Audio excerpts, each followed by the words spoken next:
خۆشەویستان سڵاوتان لێبێ بۆ باسی سیاسەتی ئابووری و وزەی ئەمریکا و ئیسرائیل و پەیوەندی بەم جەنگەی کە لە ئێرانەوە هەیە من پێم خۆش بوو بە کورتی باسێک بکەم پێشکەشتان کەم ئەو خاڵانەی کە گرنگ بوونە تا ئێستا و هاوکاتیش هەر لەو بەستێنەدا باسێکی قسەکانی دۆناڵد ترامپ ئەو قسانەی کە دۆناڵد ترامپ ئەگەری هەیە نزیک 12 کاتژمێری دیکە ئەنجامی بدا چییە؟ چون لەوانەیە لە ئەمریکا نۆی بەرەبەیانە بەڵام پێم وایە ئەگەر هەڵە نەبم بە کاتی وڵاتانی سکاندیناوی ئەبێتە نزیک سێی بەرەبەیان کەواتە ماوێتی نزیک 12 کاتژمێرێک بە پێی ئەوەی کە باس کراوە بەڵام هەندێک پرسیار هاتوون کە دۆناڵد ترامپ بە باوەڕی تۆ چ دەکات ئایا لە ئێران لە جەنگەکە دەکشێتەوە شتێکی تایبەتی پێیە ڕێکەوتنی کراوە هەموو ئەمانە هاوڕێن ئەگەریان هەیە بەڵام سەرەتا من باسی ئەو استراتیژیانە دەکەم کە پێشووتر من باسم کردوون نزیک بە 1 ساڵ پێش تا ئێستا باسم کردوون و بە گوێرەی ئەو باسی کە دەیکەم لەسەر شاڕێگەکانی وزە و پرۆژە و استراتیژی ئەمریکا و ئیسرائیل دێنە سەر قسەکانی ترامپ و ئەگەری هەیە دۆناڵد ترامپ باسی چی بکات زۆر جار باسمان کردووەکە استراتیژیەکی نوێ لە کایەدایە سیاسەتی ئیسرائیل بۆ پێکێنانی ئیسرائیلی گەورە بەمانای ئەوەی کە ئیسرائیل دەبێت لە ڕۆژهەڵاتی نێوەڕاست نفوزی تەواو پەیداکە ببێتە باڵی سەربازی بەهێزی ناوچە لە بواری تەکنۆلۆژی سەربازیەوە لە بواری هێزەوە و ببێتە ژاندەرمی ڕۆژهەڵاتی نێوەڕاست بە شێوەیەک لە شێوەکان واتە بەبێ ئیزنی ئیسرائیل مەل نەفڕێ لە بواری تەکنۆلۆژی و سەربازیەوە لە ئاستە بەربڵاوەکەیدا باسی دەکەم و بەردەوام من باسی ئەوم کردو پێشووتر کە ناوەندی کۆبوونەوەی وزەی ناوچە نەوت و گازی وڵاتانی کەندا و تەنانەت عێراقیش وڵاتی عێراقیش دەکرێت ببێتە وڵاتی سعودیە و لەو ڕێگەیەوە نەوت و گازی ئەو ناوچەیە بەرەو ئیسرائیل بچێتە ئوردون لەوێ بچێتە ئیسرائیل بچێتە حەیفا و لە بەندەری حەیفاوە وێستگەی ئاوی حەیفاوە بنێردرێت بۆ تەواوی جیهان بۆ ئوروپا بە تایبەتی واتە گاز و نەوت لە ڕێگەی بەندەری حەیفاوە بگوازرێتەوە بفرۆشرێت بە ئوروپاییەکان هەردەم من باسی ئەوەشم کردووە کە جەنگێک لە ڕۆژهەڵاتی نێوەڕاست لە تەنگەی هۆرمۆز لە خەلیجی فارس و زەریای عومان بە توندی هەڵئەگیرسێ و زۆر وڵاتی عەرەبی ئەکەونە ناو ئەو کێشانەوە تەنانەت ئەوەشم باس کردووە ئەو ئەگەرەش هەیە ئەگەر شتەکان بە ئارامی و بە گوێرەی استراتیژی ئەوان نەچنە پێشێ جەنگەکە هێندە گەورە ببێ کە وڵاتانی کەندا و کە وڵاتانێکی نەوتین لە ڕاستیدا ڕێنتی پەیوەندیدار بە نەوتن ئەگەری هەیە بەهۆی ئەو جەنگانەوە هێندە پاشەکشەیان پێ بکرێ بگەڕێنرێنەوە بۆ 100 ساڵ لەمەوە پێش واتە لە بواری تەکنۆلۆژی ئینتەرنێتیەوە سیستمی بانکیەوە هاتوچۆی شەمەندەفەری و سیستەمە پێشکەوتوەکانی دیکەوە هەموو ئەمانە ئەکرێ وڵاتانی کەندا و لە ئاکامی ئەم یاریەدا لەدەست بدەن ئەگەر بەو پێی کە ئیسرائیل دەیەوێ و ئامریکا دەیەوێ یاریەکە نەچێتە پێشی و بگەڕێنەوە بۆ قەڕنی حەجەر بە شێوەی گەلشێوەکان زۆر بەرەودواوە بگەڕێنەوە بۆ سواربوونی دیسان خۆشتر و بۆ دووچەرخە و ئەمانە ینی ئەم ئەگەرە بوونی هەیە بەڵام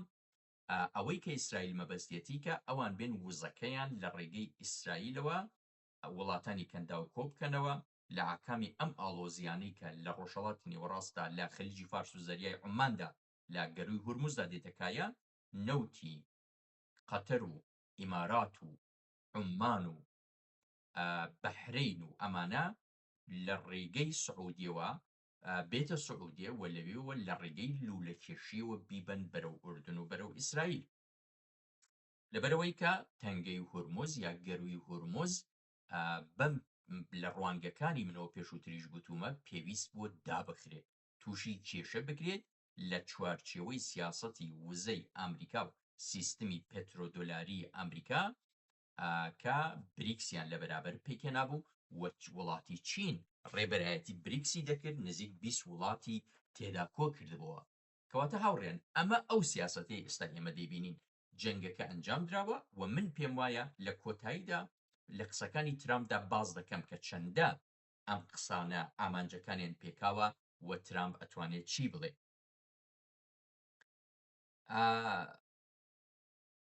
پرسیارێکی تر دێتە کایەکە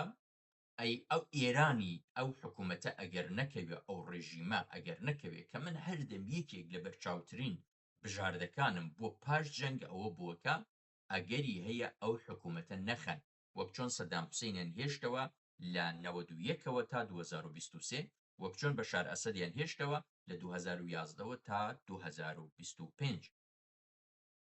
کەواتە ئەکرێت ئەمانیش یەکی لە بژاردەکان ئەوە بۆ من باسم کردووە ئەمانیش بهێڵنەوە بۆ یەکەمەوەی کە بیانوێ بە خشکەی و بە نەرمی هەم سیستمی نێوخۆی ئێران کۆنتترۆل بکەنەوە بە شێوەیەک لە شێوەکان لەبەرەوەی ئۆپۆزیسیۆنێکی تایبەتی یەکگرتووی نەبووە ئێران ئێستا ئەو حەشیمەتە نزیک بە 100 میلیۆنیە ئەو جۆگرافیایە کە 1,628,000 کیلومتری چوارگۆشەیە لە هەستیارترین شوێنی ناوچە پێویستیان بەوە نەبێت زۆر ئاڵۆزی بکەن و هەموو شتەکان لە کۆنتترۆل دەربچن بەڵام لاوازی بکەن حکوومەتەکە وەک ئێستای کە کراوە ئەم حکوومەتە لاوازە دوو ڕێگای ئەبێ بۆ هەناردەکردنی وزەی یان ئەوەی کە دەبێت لە ئاکامدا خۆی بەدەستەوە بدات بێتە ژێر چوارچێوەی هەمان سیاسەتی ئیسرائیل و ئەمریکا مەترسیەکانی ئیسرائیل بە تەواوی لە پەیوەندی لەگەڵ ئەم ڕژیمەدا کە ئێستا 70% ئەنجام دراوە ئەو جار بیکا بە 100% مەترسیەکانی ئیسرائیل و بوونیەتی ئیسرائیل نەمێنێ و ڕێگە خۆشکەر بێت بۆ پێکهاتنی ئیسرائیلی گەورە یان نا ئەگەر دانوستان نەکەن و ڕێکەوتن نەکەن وە خۆ بەدەستەوە نەدەن ئێرانیەکان ئەوە نەوت و گازەکەیان نایەتە بازاڕەوە وڵاتی چینیش بە نەوت و گازی وڵاتی سعودیە و قەتەر و ئیمارات و ئەوانە ڕازی دەکەن لەوانێ پرسیارەکەەوە بێتەی ئەگەر گەروی هورموز بەسرابێ ئێران وزەکەی نەنێرێ چۆن ئەتوانن وڵاتی چین ڕازیکەن بە هەناردەکردنی نەوت و گاز ئەو ئەرکە ئەخەنەوە سەر خودی وڵاتی چین واتە ئەو پاپۆڕانەی کە نەوت و گازی سعودیە و قەتەر و بەحرین و ئیمارات و ئەوانە بە ئۆکەی دۆناڵد ترامپ و ئەمریکا و ئیسرائیل بە وڵاتی چین دەفرۆشن بە پاپۆڕی چینیەکان پاپۆڕی نەوت هەڵگری چینی و بە ئاڵای چینەوە ئەوە ئەخەنە سەر خودی ئەستۆی چین و چینیش لە ڕاستیدا توانای کۆنتترۆلکردنی ئێرانی هەیە کە لە پاپۆڕەکانی وڵاتی چین نەدا لەبەرەوەی ئەو حکوومەتە لە دوای ئەم لێدانانە ئەکرێت لە ڕێگەی ئۆزبەکستان و لە ڕێگەی ئەفغانستانەوە ڕێگەیەکی پەیوەندی ئابووری بە وڵاتی چینەوە بۆ بکرێتەوە ئەگەر بێت و لە پاپۆڕەکانی وڵاتی چین بدا ئەو ڕێگەشی لێ دائەخرێت بەڵام یەک ئاکامی تری دەبێت ئەگەر ئەم بارودۆخە وا بێت و ئەم حکوومەتە خۆ بەدەستەوە نەدا و لەسەر زەوی سپای پاسداران بێوێ وەک تاڵەبان حکوومەت بکات کە ئێستا لە ئەفغانستان ئەنجامی ئەدا چون هاژەک و درۆن و چەکی ناوکی و تەکنۆلۆژی سەربازی و ئەمەیان هەموو لێ ئەستاندۆتەوە تەقریبەن و لە حوتوەکانی داهاتوودا لە مانگی ئاپریلدا کە من گوتومە بە توندی لێی دەدەن تونتر لە مانگی مارس ئەوەشی کە بەدەستیەوە ماوە لاواز و لاوازتری ئەەکەن لە ئاکامدا کۆمەڵگەی ئێران کە کۆمەڵگەیەکی ڕەنگا و ڕەنگە فرەنەتەوەیە و بەردەوامیش لە پەیوەندیدا بۆ لەگەڵ جیهان وەک خەڵکی وڵاتی ئەفغانستان نابن ئەحزابی جیاوازی هەیە بە ئەزمموی جیاوازەوە هەر لە ئاستی ناوەندەوە تا حیزبی چەکدار و سیاسی نەتۆ بندەستەکان کەواتە ئێمە لە ئاکامی ئەمەدا ئەگەر خۆ بەدەستەوە نەدەن دەبینین کە کۆمەڵگەی ئێرانی تووشی خوڵین دەبێ لە ڕاستیدا تووشی تەقینەوەیەکی جەماوەری دەبێ ئەمجار ڕادیکاڵتر کە من پێم وایە دەچێتە قۆناغی خەباتی چەکداری لە نێوخۆی ئێران ناڕزایەتی کۆمەڵایەتی ڕاپەڕینی چەکداری ئێمە دەبێت چاوەڕوان بکەین لە ئەگەر بێت و خۆ بەدەستەوە نەدەن و بە گوێرەی ئەوەی کە ئەمریکا دەیەوێ نەچنە پێشی یا ئیسرائیل دەیەوێ نەچنە پێشێ و ئێستا بەستەرەکە ئامادە بووە بۆ ڕاپەڕینی چەکداری و بۆ ڕاپەڕینی ڕادیکاڵی خەڵک لە ئاستی ناوەند لە ئێران تا ئەگاتە کوردستان و بەلوچستان و خوزستان و جێگەکانی دیکە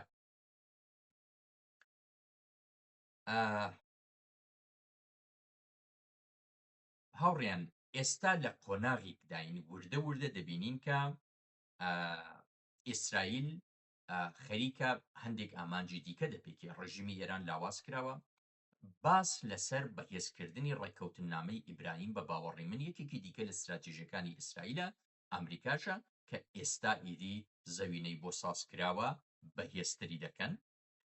لە ڕۆژهەڵاتی نێوەڕاستە ناتۆیەکی نوێ من چەند جار لە بەرنامەکانی پێشوودا ئاماژەم پێداوە ئەو ناتۆیی کە دۆناڵد ترامپ لەگەڵ ئوروپا و ئەوانەدا نزیک 32 وڵات تێیدا هەن هەر لە قۆناغی یەکەمی هاتنە سەرکاری دۆناڵد ترامپ بۆ 2017 دیار بوو کە دەوڵەتی قوڵی ئەمریکا وردە وردە دەیەوێت پێناسەیەکی دیکە بۆ ناتۆ بکاتەوە بابەتەکە پەیوەندی تەنیا بۆ دۆناڵد ترامپەوە نییە بەڵام بە گوێرەی استراتیژی وزە کۆنتڕۆڵکردنی شاڕێگەکانی وزە لە ڕاستیدا چەند شوێن گرنگ بووە بۆ دەوڵەتی قوڵی ئەمریکا ڤنزوێلا وڵاتانی کەندا و ئێران ئێستا تقریبەن ئەمریکا توانیوێتی هەر سێک لەمانە کۆنتڕۆڵکە لە بەرەی ئەو بەری ئاوی ئۆقیانوسی ئەتڵەسەوە تەواوی ئەمریکا چی باکووری چه ئەمریکای باشوور هەمووی خودی ئەمریکا لە گرینلاندیشەوە بە هێڵێک من باسم کردووە تا دێتە شیلی و تا دێتە ئەرژەنتین ئەمریکا بۆ خۆی کۆنتڕۆڵی دەکا لەم بەریشەوە ئێستا کاتی هاتووە کە ڕۆژهەڵاتی نێوەڕاستیش کۆنتڕۆڵ بکە و ڕۆژهەڵاتی نێوەڕاستیش کە نەوت و گازی بەرچاوی جیهانی تێدایە لە ڕێگەی ئەم سیستمە نوێیەوە کۆنتڕۆڵی دەکەن کە ناتۆیەکی ناوچەی پێویستە ینی ئەگەر نێوی لێبنین ناتۆی ڕۆژهەڵاتی نێوەڕاستی پێویستە لەم ناتۆ نوێدا هاوڕێیان باوەڕی من ئەوەیە کە وڵاتانی کەنداو هەموو وڵاتانی کەنداو لە کۆیتەوە تا عومان هاوکات سووریا ئوردون میسر و عێراقی پاش کەوتنی دەسەڵاتی شیعەکان لە بەغدا ئێستا شیعە لە بەغدا حکوومەت دەکەن بەڵام من پێم وایە بەغدای پاش کەوتنیان کە من پێم وایە جەنگێک لە پاش ئەم بارودۆخەی ئێران جەنگێک لە عێراق جەنگ لە عێراق گەرم و گەرمتر دەبێت و دەبێت عێراقیش لە ئێران بستێننەوە و ئەو عێراقەش ئەچێتە نێو ناتۆیەکەوە کوردستان ئەچێتە نێو ئەو شێوە ناتۆیەی جا هەر ناوێکی لێن ناولێدەنەی هێزی ئەمنیەت و ئاسایش و هاوپەیمانی ڕۆژهەڵاتی نێوەڕاست ناتۆی ڕۆژهەڵاتی نێوەڕاست کە چەند جاریتر من باسم کردووە کورد دەچێتە نێو ئەو ناتۆیەوە واتە ئەم ناتۆی چالاکتر دەبێت لە ناتۆکەی پێشوو چون ناتۆکەی پێشوو ئەمریکا خۆشی زیدی زۆر لە قەرەی ڕووسیە نادا لە باتی ئەوەی کە لە دژی ئەو کات لە دژی پەیمانی ڤەرشۆ ناتۆ دروست بوو لە دوای جەنگی جیهانی دووەم ئەم جارەی دی ئەمریکا ئەو نیگرانیشی نییە و خۆی زۆر سەرقاڵی ئوروپا و ئەوانە ناکە سەرقاڵیان ئەبێ استراتیژی لەوێ هەیە بەڵام وان ناکات کە ببێتە باشدەری ئوروپا و پارێزەری ئوروپا بۆ ئەوەی هەردەم ئوروپا لە نێوان رووسیا و لە نێوان ئەمریکادا ئوروپا هەردەم پێویستی بە ئەمریکا هەیە و ئەمریکا دەتوانێت باجی لێوەرگێ کاتر ناتوی ڕۆژهەڵاتی نێوەڕاستی شتێکەکە من پێشبینی ئەەکەم کە دروست ببێ دەبێ چاوەڕوانی بکەین لەم یاری نوێدا ئیسرائیل ئەگەر بگەڕێنەوە بۆ ڤیدیۆکانی پێشووتری من باسم کردو لەباری سەربازیەوە ئیسرائیل لە تەکنۆلۆژی سەربازیدا لەباری پاراستنی ڕۆژهەڵاتی نێوەڕاست لەباری سەربازیەوە ئیسرائیل ئەرکەکەی دەکەوێتە سەر ناوەندی کۆبوونەوەی وزەی نەوت و گاز دەچێتە سعودیە واتە نەوت و گازی عێراق کۆیت قەتەر بەحرین ئیمارات عومان دەچێتە سعودیە ئەوەی کە من پێم وایە ئیسرائیل کاری بۆی کردووە و وردە وردە کاتی هاتووە ئەمە بدرکێنێ دەچێتە سعودیە لە سعودیە کۆ دەبێتەوە و لە سعودیەوە دەچێت بەرەو ئوردن و بەرەو حەیفا لەوێشۆ دەیفرۆشن بە ئوروپا ئەمە شتێکەکە ئێستا سعودیە ئەکەن بە مەکۆ و ناوەندی کۆبوونەوەی وزە باری سەربازی و تەکنۆلۆژی سەربازی و هێز دەبێتە ئیسرائیل و لە ئاکامی ئەمەدا چی دەبێت ڕێکەوتنامەی ئەبراهام ڕێکەوتنامەی ئیبراهیم بەهێزتر دەکەن هەموو ئەو وڵاتانەی کە ئێستا لەو ناوچەیە هەن یا بە شێوەی زمانی و کولتوری و فەرهەنگی و ژەنەتیک گرێدراوی بابەتی ئیبراهیمین یا بە شێوەی دینی گرێدراوی ڕێکەوتنامەی ئیبراهیمن ئەگەر بە شێوە دینیەکەی چاوی لێ بکەین ڕێکەوتنامەی ئیبراهیم، تەنانەت تورکیە و ئێرانیش کە دوو وڵاتی موسڵمانن باوەڕیان بە دینی پێغەمبەر موحەممەد هەیە و ئەویش دەگەڕێتەوە سەر هەمان ئەدیانی ناوچەکە، دینەکانی ناوچەکە کە خاوەن کوتوبن، تەورات و زبور و ئینجیل و قورئان کە لەوێ هەن، ئەوانش تەنانەت دەگرێتەوە ئەو بابەتە و نەتەوەکانی دیکەی نا سامی واتە نە عیبری بن، نە عەرەب بن، ئەوانی دیکە بن، نە یەهود، لەوانەیە سومالی بن، لەوانەیە خەڵکی دیکە بن، بەڵام چون ڕێشەی دینیەکان هەیە لێرەدا دووبارە ئەم کولتوری دینیە ئەوانش دەخاتە نێو ڕێکەوتنامەی ئەبراهامەوە و تەنانەت کوردیش دەگرێتەوە. ئەمە سەرنڕاکێشە. ئەو ڕێکەوتنامەی ئەبراهامەش استراتیژیە تازەکەیەکە خەریکن بەستەریان بۆ ئامادە کردەوە و جێبەجێ دەبێت. ئیسرائیل هاوکات جگە لە بابەتی ئەو استراتیژیانەی کە هەمان بووە شاڕێگەکانی وزار ڕێکەوتنامەی ئیبراهیمی، خاڵێکی دیکە ئەمێنێتەوە بۆی کە جێگەی مەترسیە، ئەویش تورکیەیە. ئێستا ئوردوغان لەسەرکارە. ئوردوغان سیستمێکی ئیخوانی هەیە. ئیخوانیەکان لە جیهاندا نفوزیان هەیە. ماوەیەک لەوە پێش ئێمە نزیک چەند مانگێک پێش دیتوان کە ئەمریکا ئەمانی خستە لیستی ڕەشی تیرۆرەوە بە هاو ئاهەنگی لەگەڵ ئیسرائیل، واتە تیرەکەی ڕوو لە ئەردوغان کردووە. کەواتە قۆناغی دووەم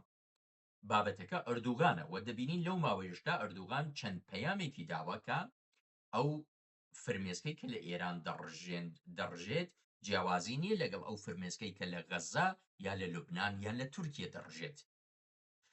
گوتوێتی کە لە ئیسلام یەک دینە باڵی شیعە و سوننە، بۆی نییە بەرژەوەندی و زەرەرمان هەمووی یەکە.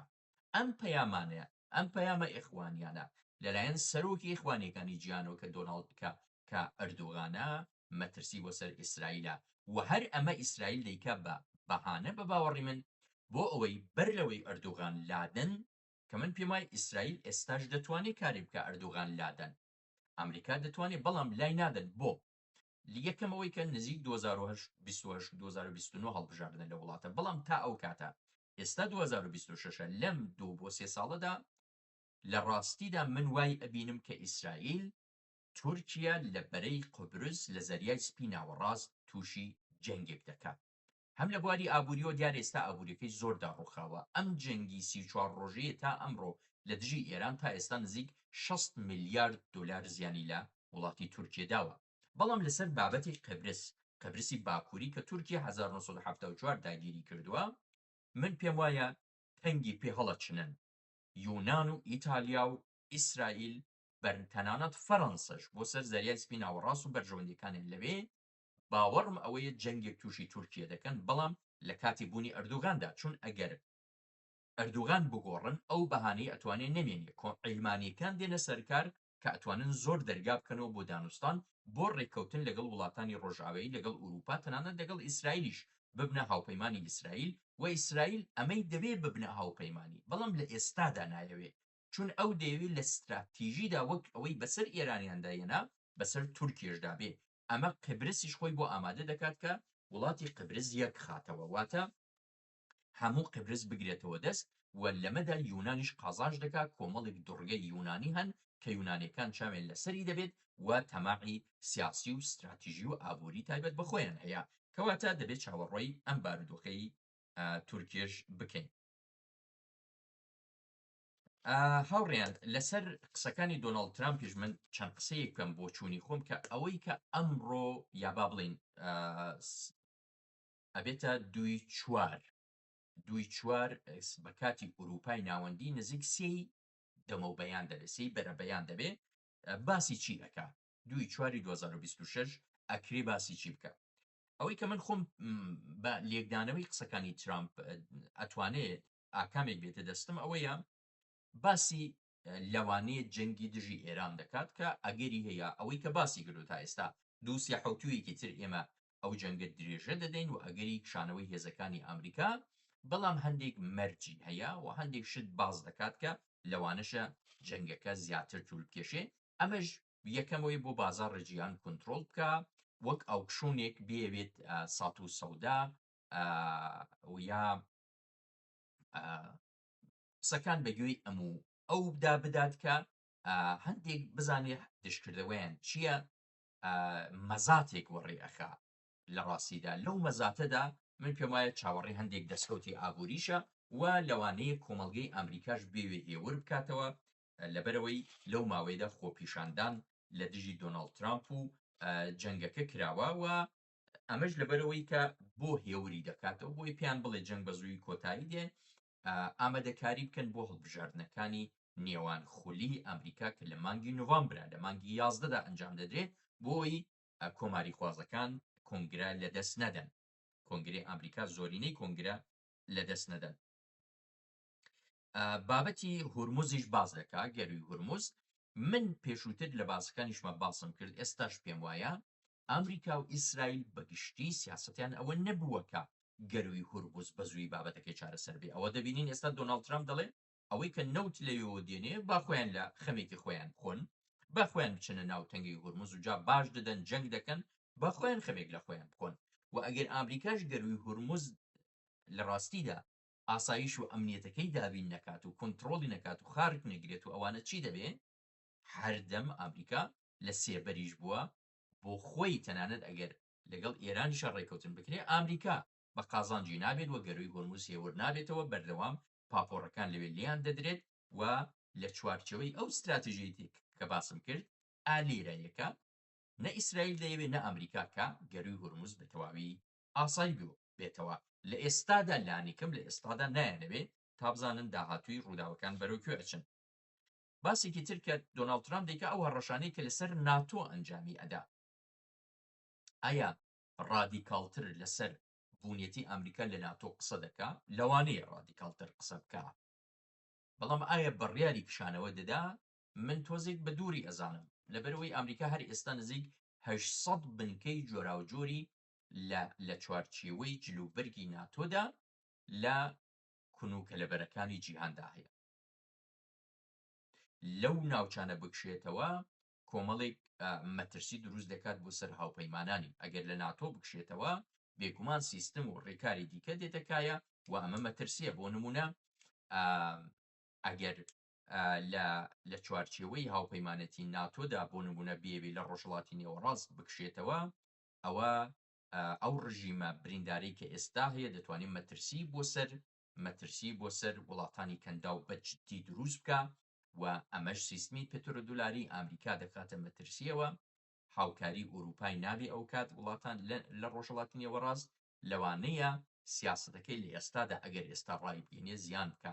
یان ئەکرێت ئەگەر لە ناتۆ و لەو جەنگەی دژی ئێران بکشێتەوە کۆرەی باشوور و ژاپۆن مەترسی ئەوەیان هەبێت کە ئەمریکای بڵێن ئەمریکا هاوپەیمانێکی جێی باوەڕ نییە، ئاسایش و ئەمنیەتمان ناپارێزێ و لە بیری ئەوەدا بن بەرەیەکی نوێ بێنەکایە، یا ئوروپاییەکان بەگشتی ئوروپا هەم ئەندامانی ناتۆ هەم ئەوانش کە ئەندامیش نەبن لە بیری ئەوەدا بن ڕێگە چارەیەکی تر بۆ پەیوەندیگرتن لەگەڵ وڵاتی رووسیا دروست بکەنەوەکە ئەمە دیسان بە زیانی استراتیژی سیاسەتی استراتیژی ئەمریکایە. بۆیە من پێم وایە ئەکرێت هەندێک ڕادیکاڵتر لەسەر ناتۆ قسە بکە، بەڵام بڵێ بڕیار دێن دەکشێنەوە من تۆزێک بە دووری ئەزانم، ئەوە ئەگەڕێتەوە سەر خۆیان، بەڵام تۆزێک بە دووری ئەزانم کە ئەو کارە بکەن. باسێکی تر کە ئەیکا بە باوەڕی من باسی دابەزینی ئاست نرخی سوتەمەنیە بۆی کۆمەڵگەی ئامریکایی هێور بکاتەوە و هاوکاتیش جیهان هێور بکاتەوە کە لە دوای جەنگی ئێران بازاڕی وزە هێورتر دەبێتەوە، نرخەکان دادەبەزن بۆ ئەوەی هەست بە مەترسی نەکەن. خاڵێکی تر کە باسیەکە باوەڕی خۆدی من ئەوەیە لەبەرەوەی دوێنێ بڕیارنامەیەکی لەسەر واژوو کرد، بڕیارێکی لەسەر واژوو کرد، ئەویش شێوەی هەڵبژاردن نێو ئامریکایە، شێوەی هەڵبژاردنە لە ئەمریکا کە هەڵبژاردننی بە تایبەتی پۆستی، ئەوەی لە ڕێگەی پۆستەوە دەنگدانەکان دەنگی خۆت بنێری. من پێم وایە ڕێکارێکی تونتر بۆ ئەو دەنگدانە دوێنێ بڕیارێکی لەسەر واژوو کرد، لەسەر ئەوەش قسە دەکات کە بۆ ئەوەی دەنگدانێکی پاک بێتەکایە تەقەلوب یا تەزویر یا فێڵی تێدا نەکرێت، ڕێکاری تونتر بگرنە دەست. بۆیە ئەمە قسەکانی دۆناڵد ترامپ دەبێت لە ڕوانگەی منەوە، بەڵام ئەوەی کە لە ئاکامدا ئاکام بگرم ئایا بەو سیاسەتانەی لەسەر بابەتی وزە هەیانە لە ناوچەکە استراتیژی ئەمریکا و ئیسرائیل ئێگزیستەنسی ئیسرائیل سیاسەتی قوڵی دەوڵەتی ئەمریکا بۆ ڕۆژهەڵاتی نێوەڕاست و کۆنتڕۆڵکردنی ڕۆژهەڵاتی نێوەڕاست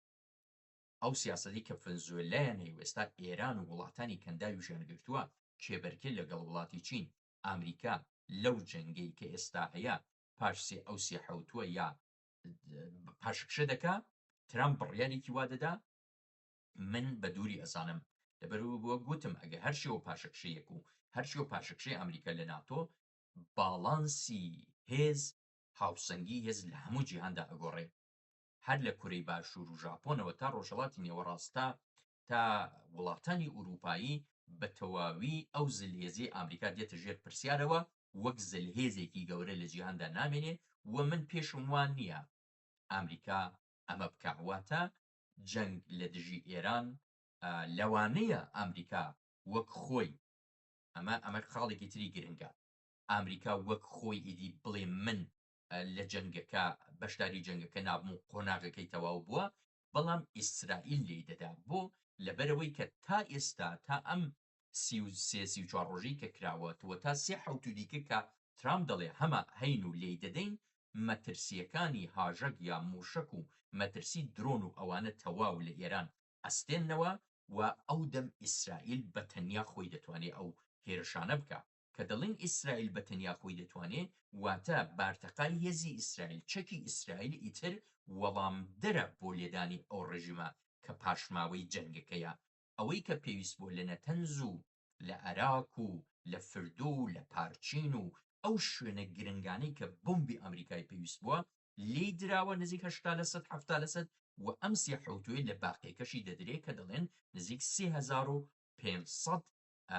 ئامانجە لە دوای ئەوەی دی ئیسرائیل خۆی دەتوانێت ئەنجامیدا بەڵام لە بواری هەواڵگیریەوە لە پێدانی بۆمبی نوێتر لە پێدانی ئامرازی جەنگی ئامرازی هەواڵگیری ئەمریکا بەردەوام لەگەڵی دەبێتە جەنگەکە ڕاناوەستێ وەگەر ئەمریکا بڵێ ئێمە ئیدی ئەرکەکەمان تەواو بوو ئیسرائیل بخۆی ئەو جەنگە دەکات وەک قسەکانی پێشووتر من باسم کردووە ئەو ئێرانە ئیدی بۆ ئیسرائیلەکان لوبنانە سووریەیە عێراقە هەر شوێنێکە ئیدی تەواو چەکێکی وایە نەماوە بێتە مەترسی بۆ ئیسرائیل بەڵام ئەو زاڵە بەسەریدا وە کاری لەسەر دەکا کۆیچی کۆی ئەو ئاڵۆزیانەی ئەو ڕاپەڕینانەی کە لە ئێراندا دروست دەبن بەهۆی ئەو کێشانەی کە باسمان کردن واتە لێرەدا دەبێت ئێمە چاوەڕوانی بارودۆخی نوێ بکەین ڕاپەڕینی نەتەوە بندەستەکان لە ئێراندا وەک کورد وەک بەلوچ وەک عەرەب وەک ئازەری و ڕاپەڕینی جەماوەری نێوخۆیی و ئەم جوڵەیە من پێم وایە ئیسرائیلی بە تەواوی بە هەموو هێزەوە لە پشت دەبێت CIA لە پشت دەبێت کە کاری بۆ دەکات واز ناهێنن ئەو شتەوا بێ بەڵام وردە کات ئەدەن بە پرۆژەی گۆڕانەکە لەوانەیە چەند ساڵێکیش بخایێت لە 1 ساڵەوە بگرا تا 10 ساڵیش بخایێنێ پلە بە پلە قۆناغی نوێ فەرهەنگی نوێ واقعیەت و ڕیال پۆلیتیکی نوێ لەسەر زەوی لە ئێران دروستکەن تا لە ئاکامدا ئەو ڕژیمە بە تەواوی بکەوێ یان ڕیفۆرمێکی وا بێتە کاریکەیدی ئەو ڕژیمە نەمێنێ یاسای بنەڕەتی بنووسرێتەوە ئێران لە قەوارەیەکی نوێ بە گوێرەی شاڕێگەکانی وزە کۆنتڕۆڵکەنەوە جۆگرافیاکەی داڕێژنەوە ئەوەی کە من پێشووتر لە بەرنامەکانە گوتومە مەشروعیەتی لێ وەردەگرنەوە سپاکەی لە نێو دەبن ئامرازی سەربازەکەی لە نێو دەبن شاڕێگەکانی وزە دادەڕێژنەوە و لە ئاکامدا بە گوێرەی شاڕێگەکانی وزە لە دەوروبەری ئێران کارێک دەکەن کە سیاسەتی ناوخۆی و حکوومەتی نوێ لە ئێراندا دابڕێژرێتەوە بە گوێرەی بەرژەوەندی ئەو ئاڵوگۆڕانەی هەڵسەنگاندنی ئەو ئاڵوگۆڕانەی کە لەو پەیوەندیەدا دروست دەبن یان دێنە پێشێ وە ڕیال پۆلیتیکی نوێ دروست دەبێت